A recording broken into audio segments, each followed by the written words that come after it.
Bienvenidos guardianes a vuestro canal. Hoy tenemos un nuevo vídeo con la review, análisis y opinión del capítulo número 1158 del manga de One Piece, sí, de nuestro querido One Piece. Y en este caso este capítulo 1158 tiene como título Rocks vs Harald, que no puede ser más revelador, sobre todo cómo acabó en este caso el capítulo 1157 con ese chantaje claramente del gobierno mundial a Harald para que, en caso de que quiera que Elba forme parte del gobierno mundial, debía acabar con Rocks. Así que vamos allá, guardianes.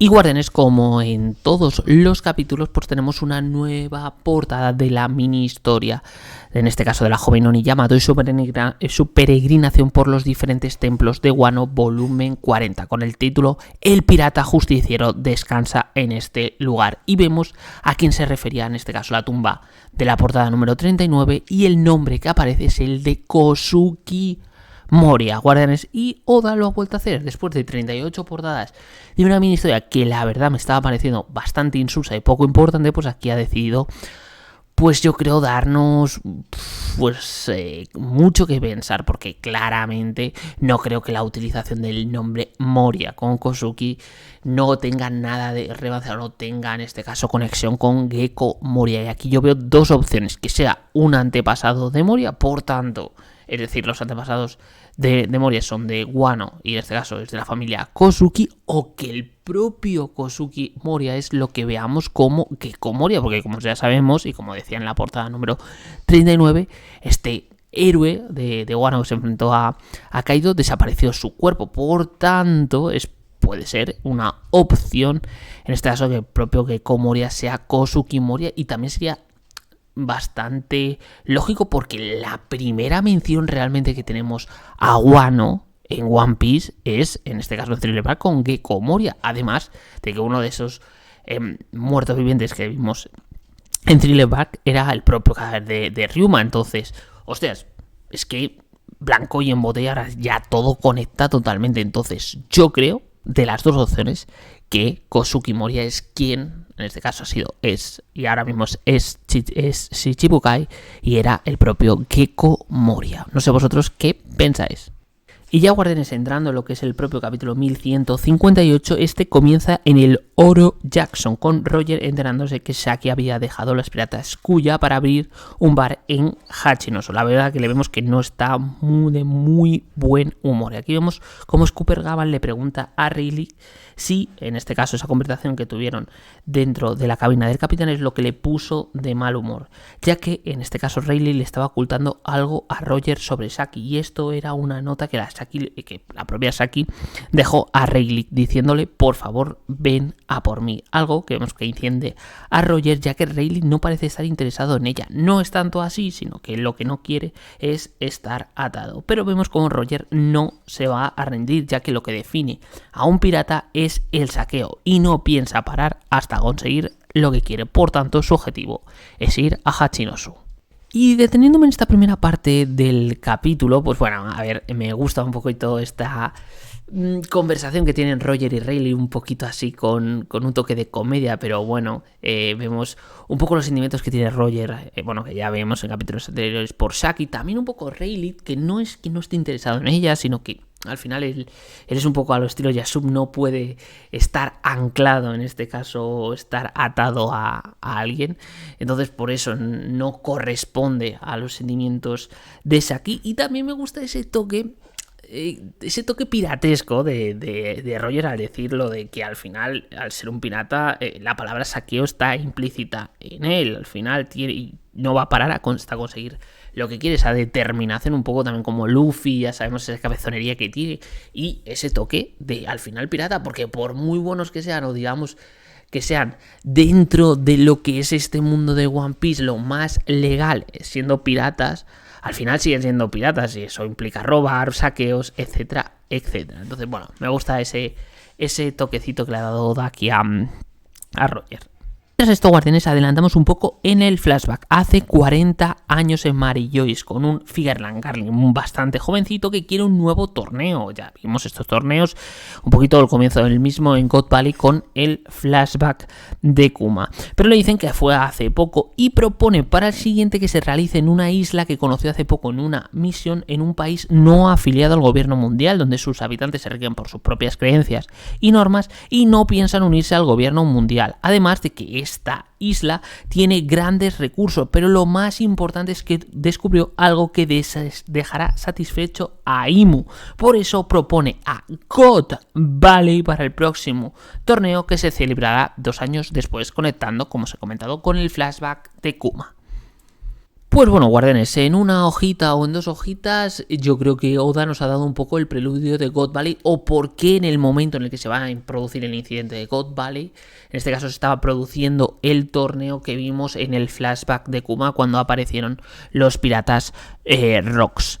La verdad, es muy interesante, es decir, en pocos paneles te han dado pues un misterio más a todo lo que ya hypea el incidente de God Valley.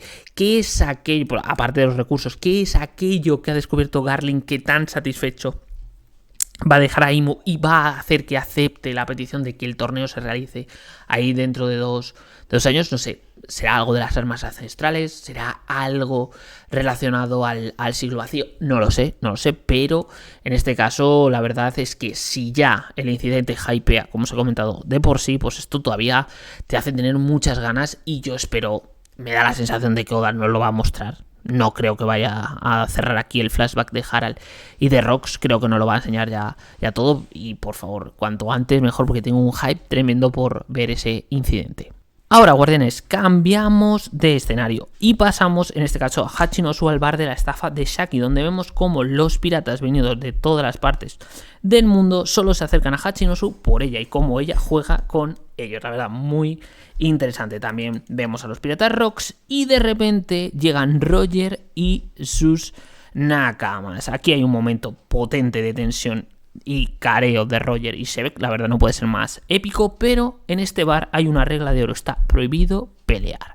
Aquí aprovecha Shaggy para preguntarle a Roger si Rayleigh no ha venido y la respuesta de este es que no, ya que se encuentra malo en el bar. Y la verdad, guardianes, Rayleigh vaya excusa de mierda, aunque les corta Glorious lanzándose encima de Roger. Aquí entra el narrador diciendo: Sakuyaku dejó una regla de oro, pelear estaba prohibido siempre y cuando involucre a su negocio. Gracias a ello, cuando piratas poderosos rivales cruzaban caminos no había ningún tipo de conflicto. Sin embargo, eso solo hizo que la situación en el mar se volviera más tensa, y esto nos lo ilustra Oda con un doble panel, en este caso de la cara de Rocks y la cara de Roger, los dos grandes protagonistas de esa era pirata.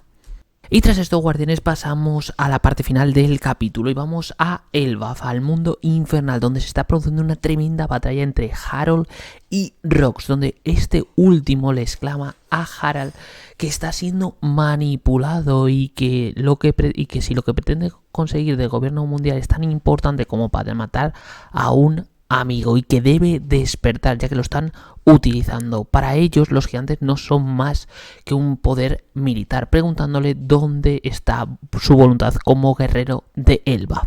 Pero en este caso Harald contesta que ese concepto de guerreros de Elbaf está atado a la historia violencia de este país, pero ese concepto es ahora el gran problema de Elbaf para poder alcanzar la paz.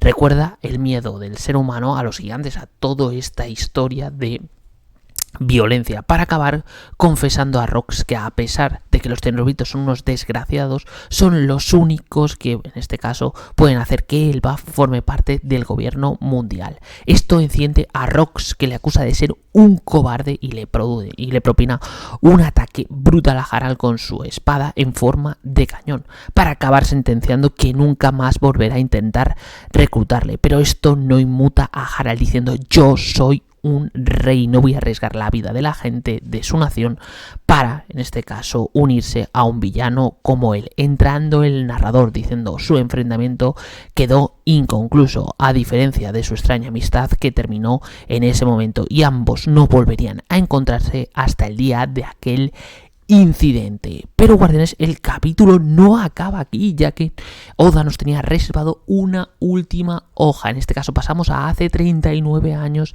en este caso el West Blue God Valley, donde una mujer de cabello rojo pasea con un carrito que son dos gemelos y se nos revela que son Sandrock y Shanks, guardianes.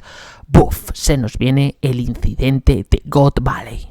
Y bueno, guardianes, de esta parte final del capítulo hay cositas muy interesantes. De la parte de la pelea de Rox y Harald, yo era de los que pensaba que Harald no iba a traicionar a Rox a pesar de ese chantaje claramente establecido por parte del gobierno mundial al final del capítulo 1157. Pero me ha sorprendido porque Harald va a matar a Rox. Y aquí, guardianes, hostias, puedo entender las dos partes, ¿eh? Es decir, ¿es una traición de Harald a un amigo como es Rox? Sí lo es, pero, hostias, creo que hay matices. Lo primero que quiero decir es que Rox, que se nos ha vendido siempre como un tío muy despiadado, muy al estilo Kurohige, sí que es verdad que no es una hermanita de la caridad, no vamos a mentir, no es una hermanita de la caridad, pero, hostias, creo que con respecto a Harald sí que se está comportando como un amigo y le está diciendo esa verdad que duele.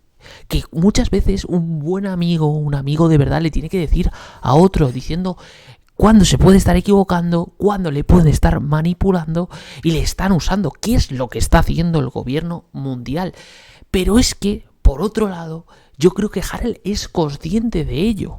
En parte es consciente de que realmente el gobierno mundial le está chantajeando, pero al final él ha pasado tantas penurias, ha visto pasarlo tan mal.